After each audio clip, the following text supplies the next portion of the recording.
de contrôler et de surveiller la voirie, les travaux de voirie. Donc l'OVD a une part majeure à jouer dans la révolution urbaine, étant un des acteurs principaux de cette révolution, parce que l'OVD est celui et le conseiller et du gouvernement central et du gouvernement provincial sur les aménagements des agglomérations. Donc en tant que conseil technique, l'OVD a sa part en conseillant le gouvernement central et le gouvernement provincial dans des solutions. Son rôle ou ses missions en marge de ses assises. L'OVD, c'est un établissement public, un service public de l'État qui existe depuis près de 40 ans.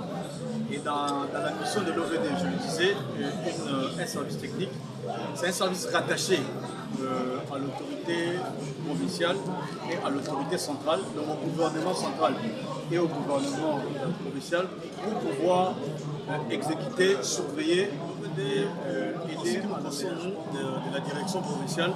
Nous couvrons non seulement la ville de Matadi, mais toutes les villes et cités de la province. Déjà avec l'avènement du gouverneur, son excellence Grâce Bilolo, nous avons commencé un vaste programme de 100 jours, les 100 premiers jours de son mandat, et qui est essentiellement axé à la réhabilitation de la voirie de la ville de Matadi. C'est la voirie structurante de la ville de Matadi. Nous voyons des embouteillages récurrents ici à Matadi, et avec la réhabilitation de ces voiries, c'est pour essayer de soulager la mobilité et essayer de désengorger la ville. Topographie assez difficile comme Matadi, je dis topographie difficile, je vais essayer de me répéter, c'est aussi ardu, mais nous essayons de faire avec.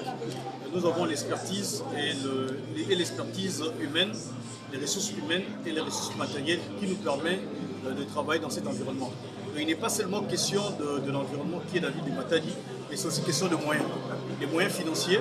Et là, je profite de votre micro pour essayer de réitérer cette demande à l'autorité provinciale et même à l'autorité centrale, de toujours faire confiance à l'OVD qui a cette expertise qui peut l'aider à pouvoir accomplir ses missions, notamment dans les solutions innovantes et dans les solutions pour mettre en œuvre, pour réhabiliter les différents voies.